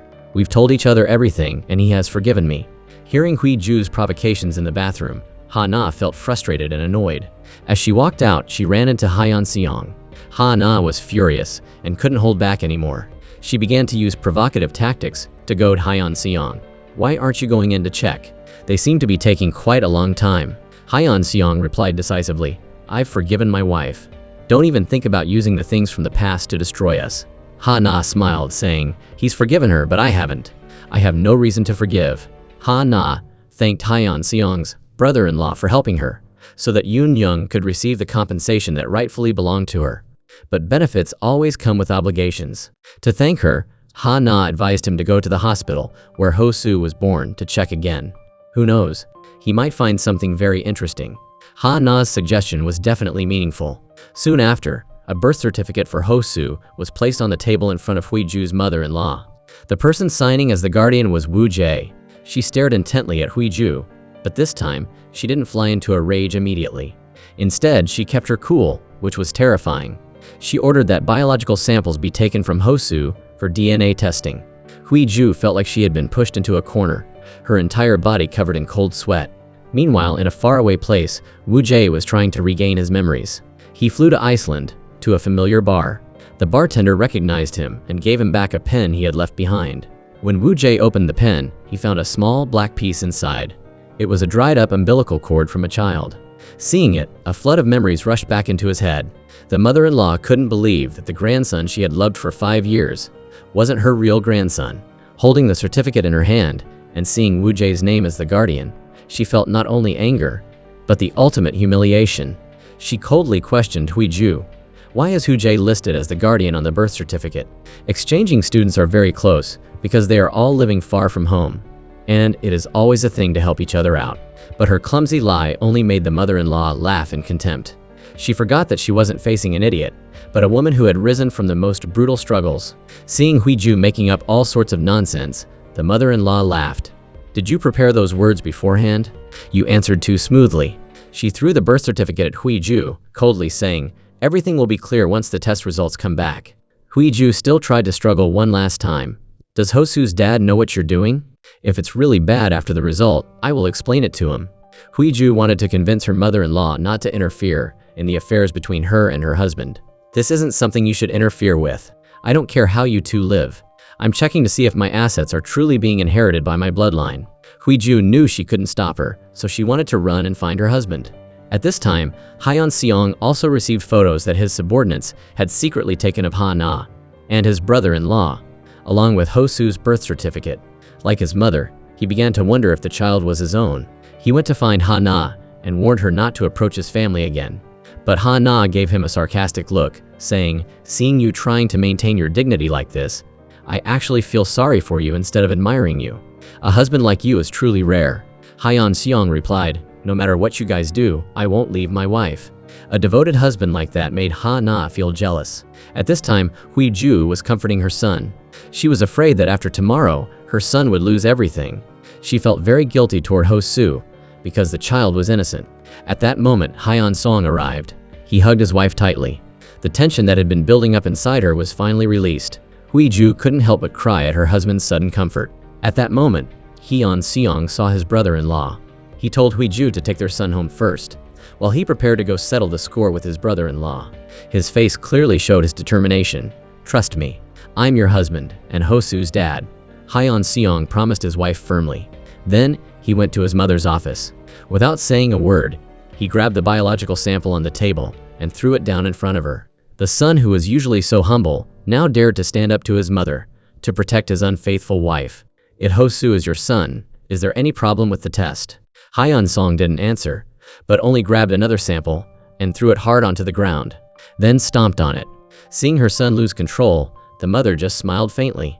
In her heart, she became even more certain that her son had secretly gone to do the test, but didn't dare face the truth. She became even more certain that Hui-ju had definitely changed her heart. She loudly told Hyeon Seong, "No matter what the test results are, you must divorce Hui-ju." Hyeon Seong only sighed softly and slowly replied, "I'm almost 50 years old. I don't dare to start over. If Hui-ju leaves, I'll go with her." Hyeon Seong's words angered his mother. She was just about to explode when Hyeon Seong added, "Even at the last moment, you can't let go." Hearing this, the old woman's heart shattered. Throughout her life, her husband had relied on her to advance, but in the end, he ignored her for another woman. He didn't care about her at all. Like father, like son. Even if he had to endure the greatest humiliation in the world, he wanted to play the role of the devoted lover. But far away in Iceland, Woo-jae was gradually regaining his memory. Thanks to that dried-up umbilical cord that he had kept, one beautiful memory after another flooded back, as well as the tears and the absolute ruthlessness that was so clearly shown as Hui-ju had left him, just the way Ha-na had tried and failed many times, as well as the 4 years of Hyeon Seong's care. Woo-jae had now remembered everything. He couldn't accept Hyeon Seong and Hui-ju continuing to be happy together. His intention was simple: to get revenge on Hyeon Seong and win back Hui-ju. The first person to know that he had recovered his memory was Ha-na. She stupidly asked Woo-jae if he had anything he wanted to say to her, but Woo-jae didn't show the slightest remorse. "Let's break up, otherwise I'll abandon you again," Ha-na snapped. She then retorted, "Why do you think breaking up with me will get you together with Hui-ju? Woo-jae, she has betrayed both of us." To which Woo-jae responded, saying, "I can do it. I'll become the person she deserves." Ha-na advised him not to back himself into a corner, but Woo-jae was full of hatred and disgust toward Ha-na. "Did you think I didn't know about the things you've done?" Woo-jae only remembered her actions after he came to regain consciousness. He regained his memory but lost his humanity. He didn't feel guilty toward Ha-na at all. He was exactly like Hui-ju. Ha-na was already crazy enough, but now there was a Woo-jae who was even crazier. He even wanted to give Ha-na to Hui-ju's younger brother. And then she demanded, "Do you like Ha-na? If you do, then feel free to tell me, because the person I love isn't her." Seon-yu knew that the person Ha-na was talking about was his older sister. He affirmed to Woo-jae that he wouldn't abandon his family. But Woo-jae just coldly replied, "It's okay." In another development, Hui-ju gave the test report to her mother-in-law. This report was given to her by Hyeon Seong. In reality, even Hui-ju wasn't sure if Hosu was Hyeon Seong's son or not. The test results showed that there was a 99.99% probability that the child was Hyeon Seong's son. Even so, the parents-in-law were still uneasy. Because of Hui-ju's reaction the other day, the mom believed that Hui-ju and Woo-jae had an unspeakable secret. What made her even more confused was what tactics Hui-ju had used to make her son so infatuated. In short, the happiest person in this situation was Hui-ju. She told her best friend that the reason she liked Woo-jae was that when she was with him, she didn't need to watch her mother-in-law's expressions, nor did she need to pretend to be a virtuous wife and a caring mother. In front of Woo-jae, she could forget everything and just be herself, like the way she was in the beginning. Saying it like that made it sound so noble, but in reality, wasn't she just trying to enjoy wealth and freedom while being irresponsible? At the exhibition hall, Hui-ju ran into Ha-na. She was furious, loudly berating Ha-na, "I will never let you achieve your goal." Ha-na tried to pull Hui-ju back, but was pushed away. But then, Hui-ju saw the chairman walking over from afar. She threw the ceramic vase onto the ground and showed her scratched hand, loudly saying, "Why did you have to do this? I've always treated you like my younger sister, but you keep clinging to me and not letting go. Not only did you get close to my son, but you're also messing around with my husband." Hui-ju put on a show of heartfelt pain, leaving Ha-na stunned in place. It wasn't until the chairman ran over that Ha-na realized she had been outsmarted. Hui-ju was a great artist, while she was just an assistant. As a result, Ha-na was fired. After Woo-jae came back, to have enough strength to compete with Hyeon Seong, he threw himself into his work. Even though he was busy, he still made time to cling to Huiju. He constantly called and texted, asking to meet up. Huiju was extremely regretful. What used to be heaven had now turned into hell. She couldn't escape Wu Jie. Haiyan Xiong asked Huiju who had called. She lied, saying it was her mother-in-law. Huiju's lies were always so clumsy. It's unclear if it's because she trusted Haiyan Song too much, or because she regarded him as an idiot. She didn't even bother to come up with a good excuse. While Huiju was in the bathroom, Haiyan Xiong took her phone and discovered the secret. Wu Jie had been constantly calling and sending messages, begging Huiju to answer the phone. But Haiyan Xiong only quietly deleted all the messages. He didn't understand that fire burns endlessly in the field, only for the spring breeze to ignite the flames even more furiously. That night, Haiyan Xiong had a dream, where Huiju was wearing stunning makeup and looked incredibly seductive. In his dream, he begged Huiju not to leave him. But as his anger flared, he held Huiju tightly, holding on to a woman who only told lies. Haiyan Song didn't know what he was doing and what to do. Haiyan Song's weakness had made Huiju even more arrogant. Wu Jie then began to harass Huiju, not caring about the location or the time. Then one day in the storage room of the art gallery, Wu Jie grabbed Huiju's hand and pulled her close. "It doesn't matter if you're married. I've never cared about that, because you'll end up with me anyway." Huiju was starting to lose it. The man she had been secretly seeing was now clinging to her and wouldn't let go. Not only did he block her every time they met, but he also intentionally created opportunities to see her. Just recently, he had blocked Huiju in the stairwell and demanded that she agree to date him.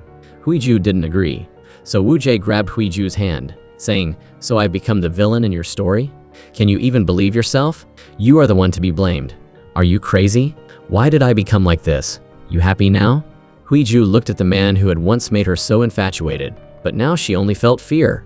She struggled desperately, but Wu Jie wouldn't let go. At that moment, Haiyan Xiong appeared. Huiju was terrified, not knowing what to do, but Wu Jie acted calm. Haiyan Xiong looked at both of them but didn't say anything, then left. Wu Jie's clinginess made Huiju so exhausted that she didn't know how to get out of this mess. She wanted to break off completely, but he wouldn't let go. That night, while Huiju was painting, Wu Jie called again. This time, she decided to meet him to resolve things once and for all. As soon as she walked in, Wu Jie immediately showed a frustrated attitude. Huiju didn't beat around the bush, but stated directly that everything between them was over. She demanded that he stop bothering her. Her tone was firm as she tried to keep a clear distance. But Wu Jie didn't agree. "You ended everything on your own, but I never agreed to it." He came closer, his eyes full of pain, begging Huiju to give him another chance. Even if he was abandoned again, he would accept it. Not giving Huiju a chance to react, Wu Jie suddenly hugged her tightly. "This time, I won't let you run away. I'll take back what was stolen from me."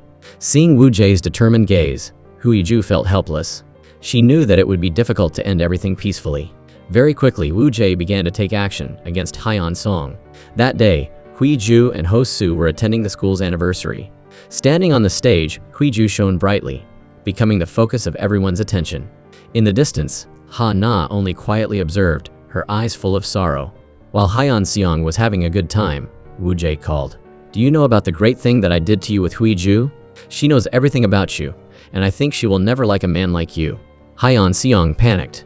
Was Wu Jie going to tell Huiju about the car accident? Something he had buried very deep in his heart? He had to keep Huiju in the dark.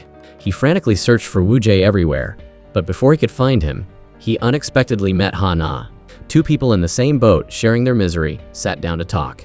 At that moment, Wu Jie pulled Huiju into a corner, and Lisa saw this scene. In the office, Wu Jie bluntly demanded a divorce from Ha Na, but she didn't agree. To her, this marriage had become an obsession that she couldn't let go of. Back home, Ha Na saw the divorce agreement on the table, while Wu Jie was sleeping on the sofa. In her anger, Ha Na grabbed a bottle of water and poured it right on Wu Jie. She coldly said, "You want a divorce? You want to be with Huiju? Don't even dream about it." She finally spoke the words she had been suppressing in her heart. "Because you were both the people I loved the most. But you both deceived me. You all treated me like a joke. That's why I'm going crazy." Wu Jie didn't feel like he had done anything wrong at all. All of his thoughts revolved around Huiju. On the other side, Haiyan Xiong's mood was heavy because of Wu Jie's words. The two couples were hiding secrets from each other, but were being harassed by the same man. Haiyan Xiong was panicked and wanted his wife to stay away from Wu Jie, so he demanded that Huiju withdraw from the collaborative painting project with him. but Hui Ju used the excuse that it would affect her work to refuse. Hyeon Seong angrily asked in a loud voice, "Are you choosing him or the family?" But Hyeon Song's anger quickly vanished when Hui Ju sweetly said, "Honey." Hui Ju always knew how to soothe her husband. She was confident that she could control both men. But she didn't expect a third man to suddenly appear, bringing an unavoidable nightmare. That poor woman, just because she craved a sweet treat and bought an ice cream cone, her husband beat her black and blue. That guy blamed her for being as fat as a pig and only knowing how to be a doctor, but not knowing how to fight for power and profit. This rude man didn't dare say a word when facing his mother-in-law, but at home, he would beat his wife without mercy. He blamed his wife for not being valued by his mother and for her not having any power or status in the family. Whenever he took off his watch, his wife knew that she was about to suffer another painful beating. Domestic abuse had become commonplace for her. Both Hui Ju and her husband knew about her older sister's abuse, but neither of them stood up to say a word for her. Even with a battered face, that man only needed to casually say that his wife had fallen to get away with it. But that man wasn't willing to settle for that. As a son-in-law who groveled and sucked up to the family, he thought of Hui Ju, the sister-in-law, who also didn't have any status in the family. He scheduled a meeting with Hui Ju on the rooftop of a building that was about to be demolished. After some small talk, he quickly revealed his true purpose.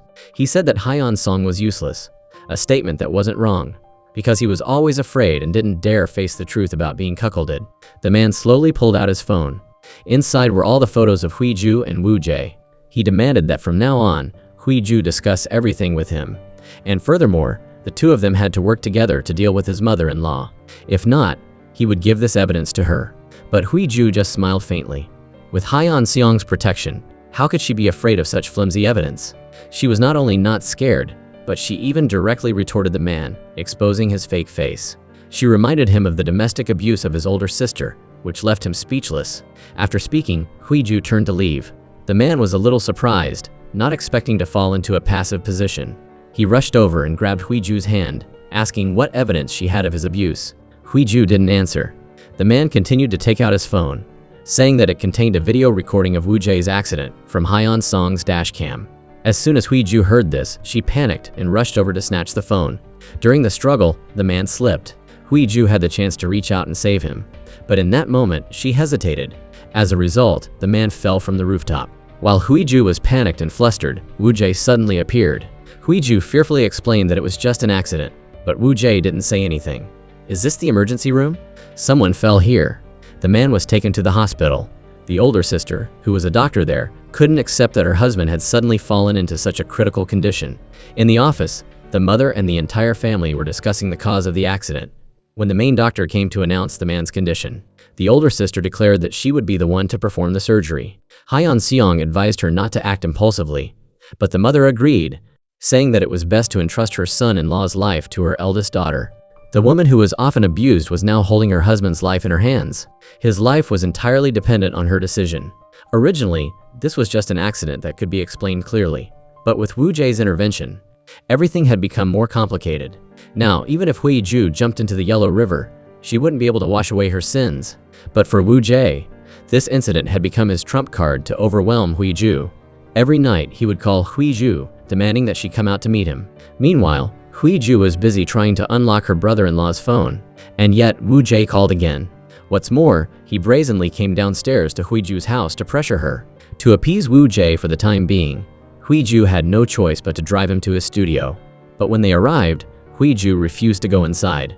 She used the same trick she had used on her husband, her eyes welling up with tears, begging Woo Jae to let her go. Woo Jae only smiled faintly and said that anyone who dared to touch the person he loved would pay the price. As he spoke, he hugged Hui Ju tightly.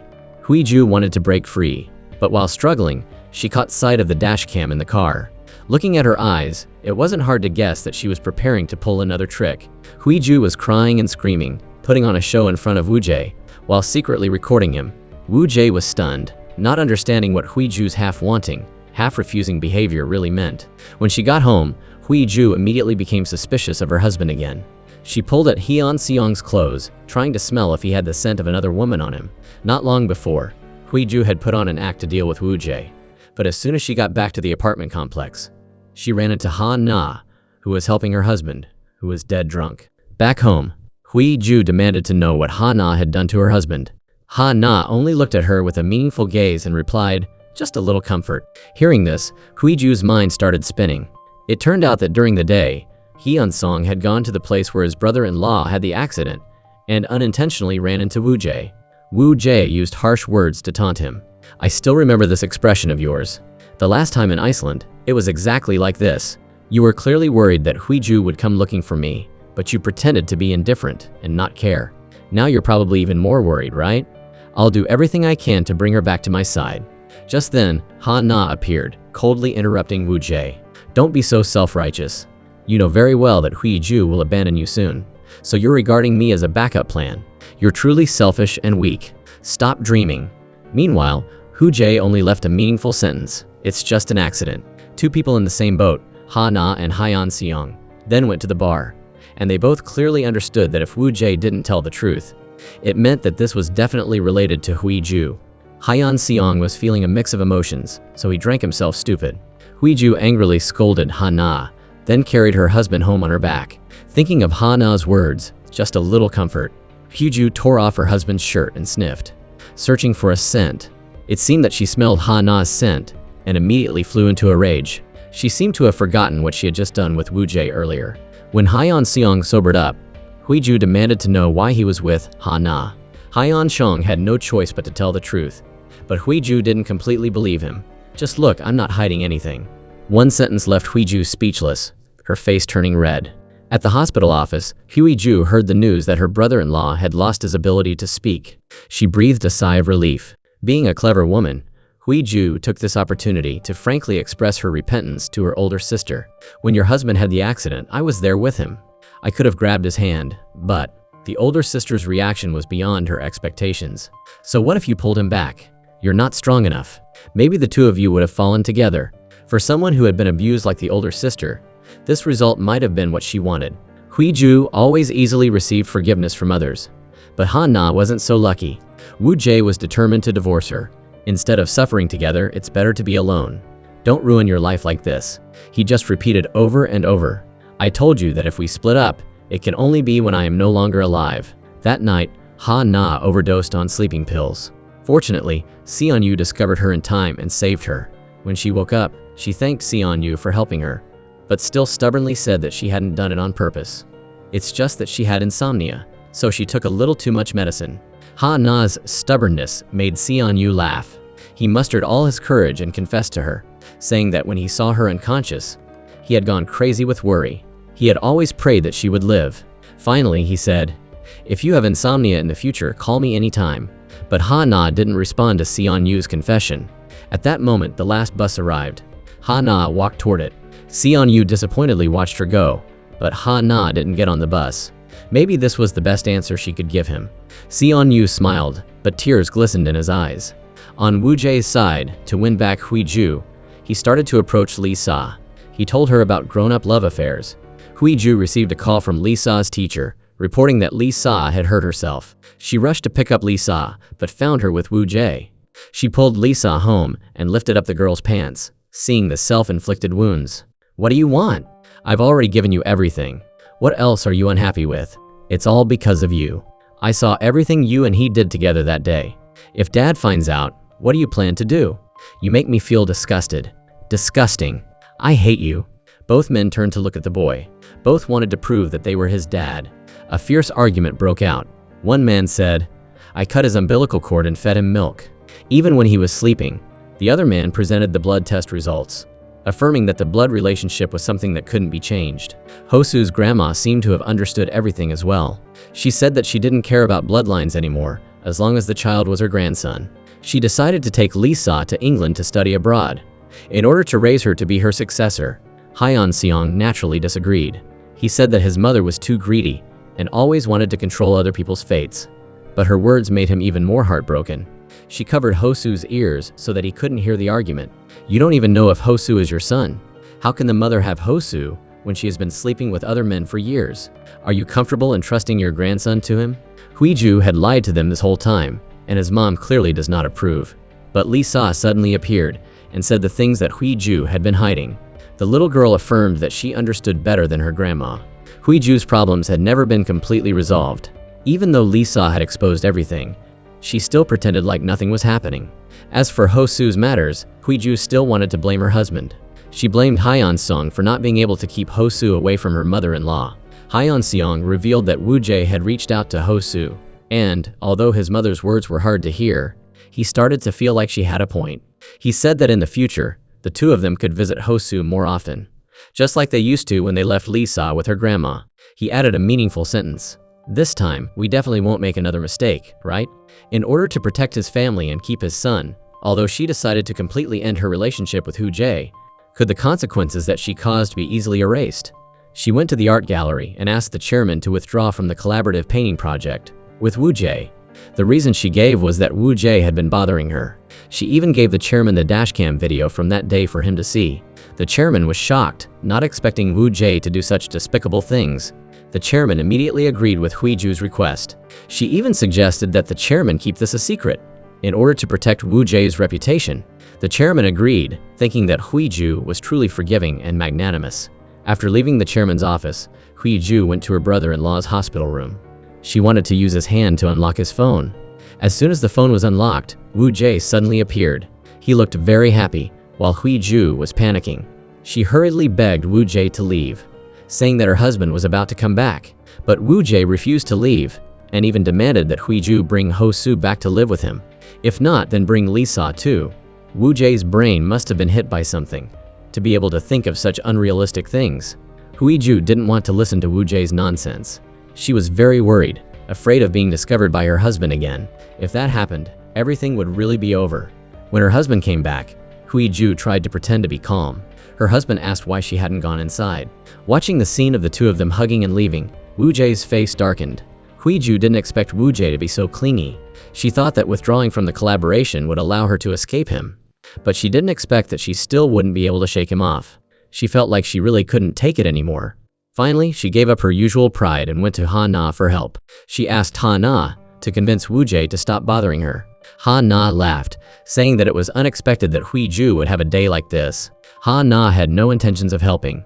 Ha-na reflected that she couldn't do anything about Woo-jae's stubbornness. She also remembered that Huiju had once said that she wouldn't self-destruct like her. Now Ha-na will wait until the very last minute to see the outcome.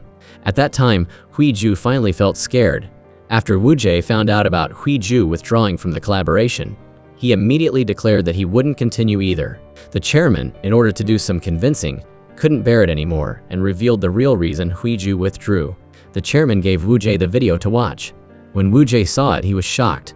He panicked, started screaming, and trashed the place. Now he understood that Huiju didn't care about him at all. She wanted to dump him at any time, and was even willing to use tricks to get rid of him. After Ha-na found out about this, not only did she not sympathize with Woo-jae, but she quickly signed the divorce papers. She wanted to further fuel Woo-jae's pain and despair. She told Woo-jae about Huiju coming to find her. Huiju came to find me to stop you. Maybe she is so disgusted by you. Even now, you still don't understand why you were dumped. You were completely abandoned. Woo-jae completely collapsed. Those words were like adding salt to his wounds. He watched the video again, seeing Huiju's calculating eyes. He couldn't restrain himself any longer. He decided to go find Huiju to get some answers. Ha-na didn't leave but hid outside the door, quietly waiting. She wanted to see how this agitated beast would avenge his dignity. When Huiju had just gotten home, she received a call from the chairman, informing her that Woo-jae knew about the video. She had barely put down her phone when Woo-jae appeared. She calmly asked if Woo-jae had been drinking. Woo-jae said he had only had a few drinks, because he was in too much pain. Huiju told Woo-jae to leave, and promised to meet him tomorrow. But Woo-jae, in an angry mood, didn't agree. He demanded to know why Huiju was so sneaky as to deceive him, and demanded that she make all the videos public, so that everyone could judge for themselves, instead of secretly turning him into a shameless person. Huiju didn't answer, but only continued to pretend to be innocent, saying Woo-jae was drunk and advising him to quickly leave. But Woo-jae refused, and only spoke louder and louder. When a car approached, Huiju pulled Woo-jae inside, sneaking through the back door of the art gallery. This scene was seen by Lisa upstairs. Lisa was very surprised to see her dad was still home, but these two were doing this so openly. She decided to go outside to see what was going on. In the art gallery, Huiju told Woo-jae that she didn't want to hurt him, but only wanted to find a reasonable reason for the chairman to agree to her withdrawing from the collaboration. She begged Woo-jae to let her go, but Woo-jae only wanted Huiju to come back to him. The roguishness that he previously had now made her terrified. I feel so wronged. You threw me away and ran, but I believed that you would come back. And while I was waiting for you like an idiot, your husband crashed into me and made it look like an accident. Did you think I would let you two live happily right in front of me? Huiju reasoned that Wu Jie was mistaken, firmly saying that her husband didn't do anything. She also emphasized that even if they continued to mess around, there wouldn't be any results. Huiju's indifference angered Wu Jie to the extreme. Wu Jie came closer, but Huiju pushed him away with one hand. Wu Jie angrily grabbed Huiju. At this time, Li Sa was standing outside the door, having seen her mom's car, but not seeing anyone. In the distance, Ha Na was looking toward her. Li Sa felt suspicious, and when she heard a sound coming from inside the art gallery, she immediately went over. She saw Wu Jie was strangling Huiju, and Huiju was trying to reach for a stick nearby, but couldn't reach it. At this time, a hand picked up the pen that was lying on the ground. Wu Jie said, "If I can't have you, then no one can." After saying that, he squeezed even harder. At that moment, a spurt rang out, causing him to immediately lose strength and fall to the side. It turned out to be Lisa. When Wu Jie tried to get up, Huiju hugged him tightly. Taking advantage of this moment, Lisa ran outside. Wu Jie was in pain and staggering, while Huiju was extremely panicked. She advised Wu Jie not to move, but unexpectedly, Wu Jie pulled out the pen, and blood splattered on the family portrait nearby. Wu Jie immediately fell to the ground, and soon after, he was no longer breathing. Recalling Li Sa's panic, Huiju tried to stay calm and knocked on her daughter's door, telling the child about a world full of lies to protect her. She comforted Li Sa, saying that Wu Jie was okay, only slightly injured. In order not to be discovered, Huiju put a sedative in the glass of juice that she made for her husband. When her husband had fallen asleep, Huiju went back to the art gallery and started cleaning the floor. She diligently wiped the portrait in a manner that might not even be enough to get blood out, as if she weren't able to get blood out of the place. While outside the window, it seemed like a shadow passed by. Huiju took her car to the suburbs that night. She dragged a heavy suitcase through the deserted wasteland to the lake that she had visited so many times before. She got on a boat, then took Wu Jie out to the middle of the lake and left him there. Huiju had cleaned the art gallery. She thought that this time, no one would bother her again. All that night, Li Sa sat dazedly, trembling. The next morning, she immediately ran to the art gallery to check. Seeing the clean floor, she felt dazed, even wondering if everything last night had really happened. At that moment, Huiju appeared. Li Sa asked her mom a series of questions. "Where is he? Is he really okay? Tell me, Mom." But Huiju only grabbed Li Sa's trembling hand and said that no one dies that easily. It was only a slight injury. She also told Li Sa not to feel guilty. Li Sa didn't know whether to believe it or not. But from then on, Huiju had another secret. In order not to leave any traces, Huiju went to Wu Jie's place and created the story that Wu Jie had run away from home. She thought that a person like Wu Jie didn't have anyone who cared, so surely no one would notice if he disappeared. But she had overlooked one very important person, Ha Na. Huiju planned to continue lying, but Ha Na directly pulled out the pen. It turned out that last night, when Huiju chased after Li Sa, Ha Na had secretly snuck in and taken the pen. Seeing the evidence in Ha Na's hands, Huiju finally panicked. She immediately rushed over to snatch the pen back. Ha Na said, "I thought it was you, but I didn't expect it to be Li Sa." Huiju immediately kneeled down, begging Ha Na, "Ha Na, please spare her. Please, even if I get arrested, he won't abandon me. I know it's crazy and stupid that someone would stay, but he would. He will find the best lawyer to defend me. At that time, I won't have to bear any responsibility. Is this the result that you want? I'll give up everything. I won't paint anymore. I also won't stay with my family. I'll never come back. I know I should have confessed to you a long time ago. I'll pay the price for a much longer time than the time that I was late. I'll make my family feel ashamed for having a mother and a wife like me. Ashamed to the point where they want to forget about me. So please," Huiju said with a pleading voice, begging Ha Na to spare Li Sa. Maybe she had been selfish her whole life, but at this moment, for her daughter, she was willing to give up everything. Ha Na knew that Li Sa was innocent, and she had never wanted to implicate an innocent person, so she agreed. Before leaving, Huiju cleaned up the house again. When she saw her husband, her eyes were full of tears. Maybe at this moment, she truly regretted it. "You're such a fool. I should have stopped a long time ago, but I was too greedy." She went to her mother-in-law's house and announced that she agreed to send her son to study abroad. Her mother-in-law was very surprised by this sudden decision. Huiju had forgotten to donate all of her artworks to a museum, so they could sell them and use the money for charity. Finally, she and her husband went to the restaurant that they had visited when they had first gotten to know each other, eating a big bowl of noodles that they hadn't enjoyed in a long time. Her husband was still as caring as before, but that gentleness would no longer belong to her. From then on, Huiju disappeared without a trace. Besides her clothes, she didn't take a single penny. On social media, she was uploading a photo with Hu Jae, causing people to think that she and Wu Jae had run away together. But Hyeon Song still didn't believe Huiju could be so decisive. He sent people to search everywhere. He thought Wu Jae had kidnapped Huiju. He went to find Ha Na, but Ha Na showed him the message that Huiju had sent. And for now, we want to live and be on our own. I am sorry, please do not come looking for us. He had no choice but to believe it, and ordered everyone to stop the investigation. A man who loved to the bitter end, looking at the empty passenger seat, couldn't help but burst into tears. Ha Na took out the envelope that Huiju had sent before leaving. Inside was an old photo of the two of them. Looking back at those bright and cheerful days, Ha Na burst into tears. Over the years, she had lost so much. Seon Yu was about to study abroad. Before leaving, he bought Ha Na a plane ticket and told her to come with him. But Ha Na never went. Before boarding the plane, he called Ha Na one more time. This time, Ha Na finally responded. She told Seon Yu to wait for her at the airport. But on the way to the airport, she ran into Yoon Jung's dad.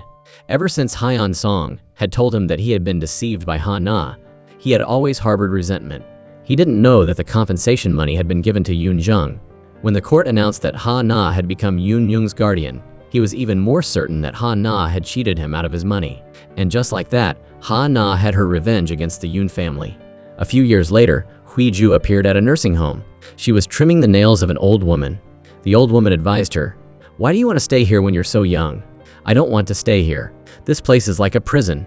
Huiju only smiled, not saying anything. Occasionally, she would go outside for a walk. This time, she saw the streets were full of posters, advertising Ha Na's hand-painted works. Huiju went to the lake where Wu Jae had left, remembering her family and how she had given up herself for a long time. Her story has ended, but Ha Na's story is only just beginning. The film has come to an end here. No one escapes, no one is innocent. Greed is an illness that needs to be treated.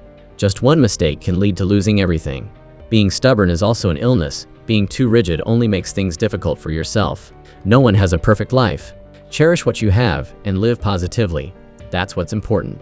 Thank you everyone for watching the whole movie. Please leave a comment down below and let me know what you think.